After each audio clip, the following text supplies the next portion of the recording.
Hi guys, today is January the 23rd of 2021.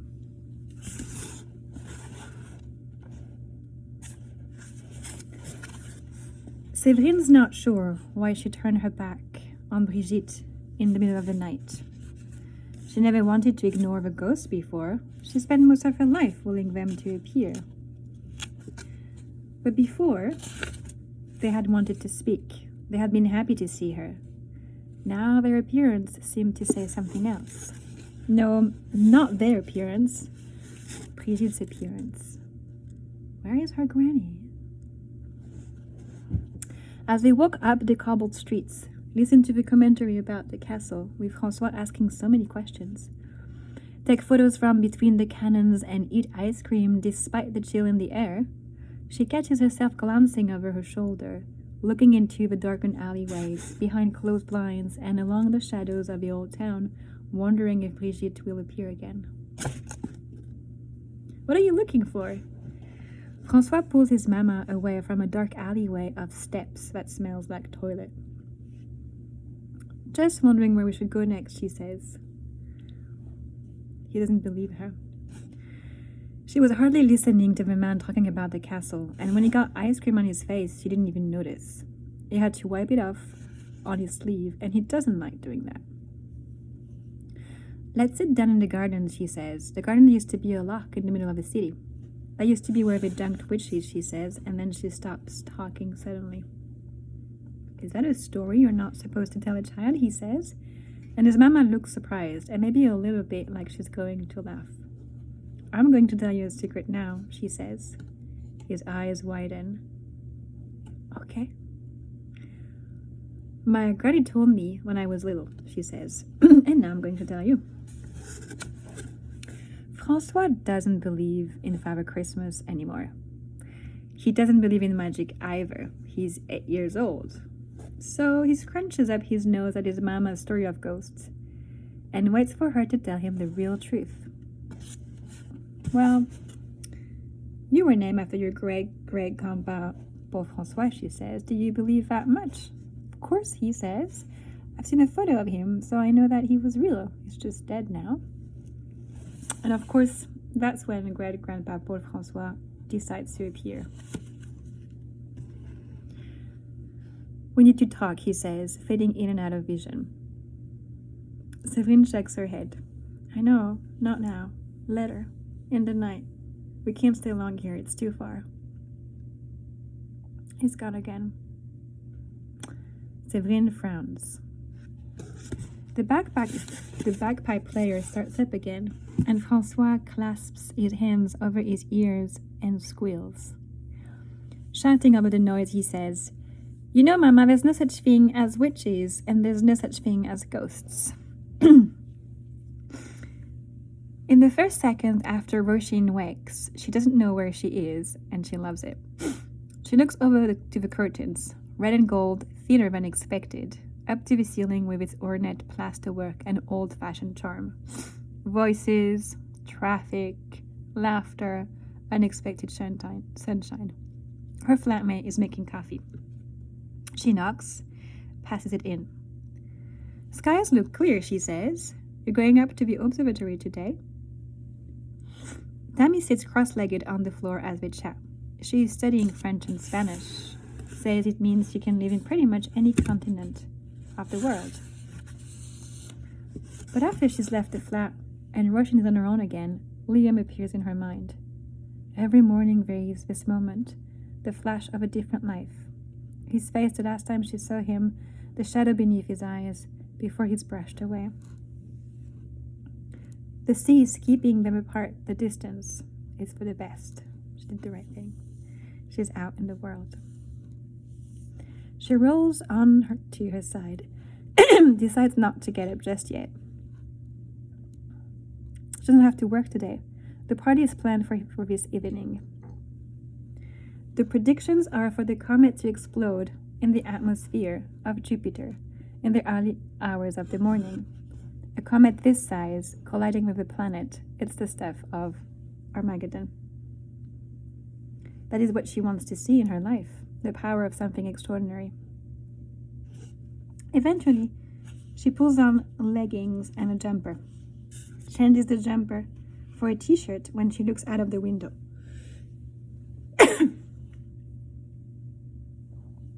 Below her flat are people on the street. Some waiting at the bus stop, others walking past the grocers on the corner. A mother and son, hand in hand, are standing by the flowers and vegetables on display outside. She pushes open the window, and French voices reach her on the air. She almost calls out to them before she catches herself. People in Edinburgh don't wave to strangers the way people in the country do. Still, the sun in Scotland can make people do unexpected things. She checks the news on her computer for any preliminary observations. Nothing from Nice Edges so far, just promises that the best is yet to come. She closes the window. The people below have moved away.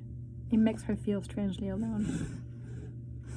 Russian decides to climb the hill a bit later than the others. She knows they're all going to be there together at the observatory, and she feels like making her own separate entrance. She takes her time with the day, letting the anticipation build as she does some washing, as she listens to a radio play, as she thinks about phoning her mum but doesn't lift the receiver to make the call. Simple everyday things on a day that is not every day, on a day that is once in a lifetime. Patience. Another hour slips by. The comet will know it cannot escape now. Will be feeling the rush of the outer atmosphere as it edges closer to its fate. She paces her flat, pulls on her shoes. It is nearly time for sunset. In orbit, telescopes orient themselves towards the stormy gas giant. In deserts, on mountains, terrestrial observations prepare to record the collision in all wavelengths of the electromagnetic spectrum. There have been great comets before, but this is something special. Earth knows it for once. The planet is at a safe distance, but it knows where to look, and it's learning how to wait. Russian is learning how to wait, too. She's trying to stop cheating, to stop expecting something new to feel as powerful as something old. Things with Liam, they couldn't be the same. They couldn't continue, not as adults, not when they had lives to lead. A secret like that would fester. And so she's gone home, twice a year like she promised. Has visited on Boxing Day and called in to the farm each summer, and they have gone back to being cousins, if not best friends. They're a long way from that. But cousins is something. Cousins is what it should be. She shakes her head, pulls on her coat, grabs a hat from by the door. Could be chilly on the hill. Tonight, Roshin will wait all night if she has to. For that perfect moment of distraction, when the comet will split and burst, crash through the atmosphere and turn from ice to fire. Some people say that comets seed life on lifeless planets. That will not happen today. Nothing can survive on Jupiter, not even ice and dust and rock. When she arrives, Sam is already there. He glances at her as she walks from the stairs to join the group, his eyes lingering a second longer than if there was nothing to say. "How's it looking?" she asks. "Clear night," he says. There are several other postdocs there, PhD students, and one of the junior lecturers leaning over the computer's keyboard. "We should get some good measurements from here," he says, without looking up.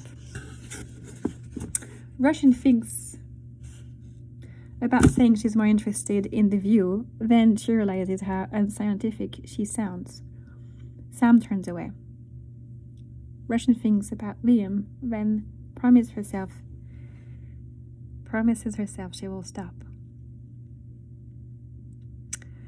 Comet Shoemaker Levy 9 was trapped a long time ago, caught in orbit around Jupiter, never able to break free from the storms. Some planets call it comets, shielding the smaller fragile worlds from their impacts. That is what Jupiter does for Earth. It's a comet catcher, the solar system's best line of defense. You have to forgive its toxic atmosphere and raging hurricanes when you know what it does. Jupiter is a self-sacrificing sort of a king. Russian's memories come to her uninvited.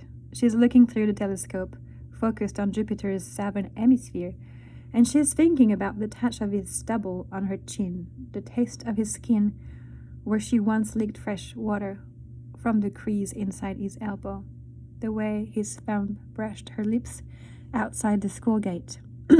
Sam has fuller lips. He is capable of growing a far thicker beard and wears glasses that accentuate his eyes. There is nothing unpleasant about him. Sometimes Roshin feels the lack of love so acutely her eyes burn. Someone has brought a bottle of wine. Someone else come with crisps and chocolate. Snacks fit for a children's party and drinks for an 18th birthday. They've planned to stay here for the night. They're going to watch the collision in the observatory and then go outside, drink and play music, and spend a night on Blackford Hill. Not just one bottle of wine, many. They've all brought at least one somewhere. Someone has whiskey, someone peach schnapps. They started with little plastic cups, but soon they're taking swigs out of bottles. The sky is black at first, but after enough wine, we can see it as purple, turquoise, a deep glowing blue, but it's filled with something more than darkness. It's ready, someone says. They cluster around the telescope, wanting to see with their own eyes. The computer display is inadequate for the mood they want to capture. Sam looks at Roshin, step back from the crowd. They see a burst of golden yellow red, a bright fireball igniting within the atmosphere of the gas giant. The comet has fractured into pieces.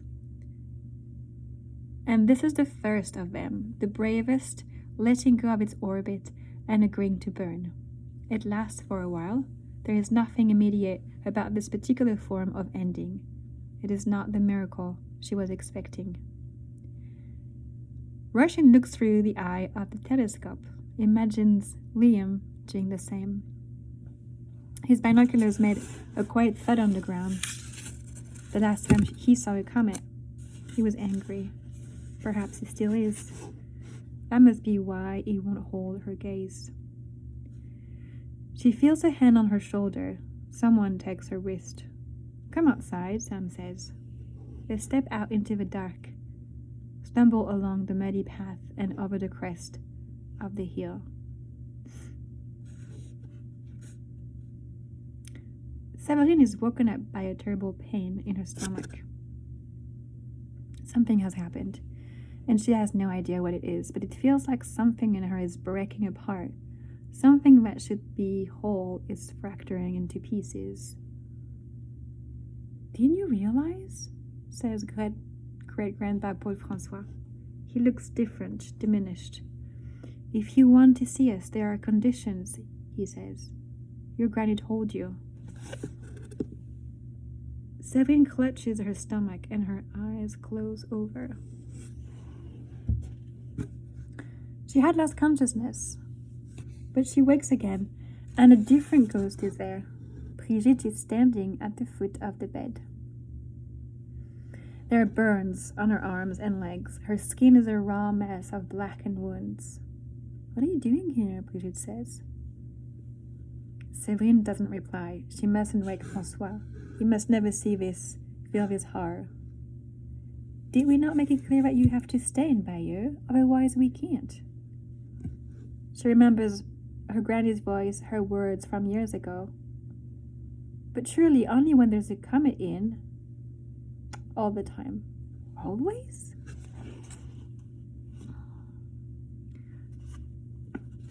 Sabine thinks of all the places she wants to see, of the continents she has never visited, of the landscapes she wants to show Francois. She can't give that up. She sits higher in the bed, looks at the window, and remembers. Was there something on the news about a comet? I'll go wherever I want, she starts to say. But when she looks back, the room is empty. Francois is asleep But Severine is wide awake now, and her mind is racing. To demand that she stand by you, it is ridiculous. They can't send burning strangers to threaten her into giving up her own life. She wanted to see her granny again, but she never agreed to angry women appearing in her hotel room at night.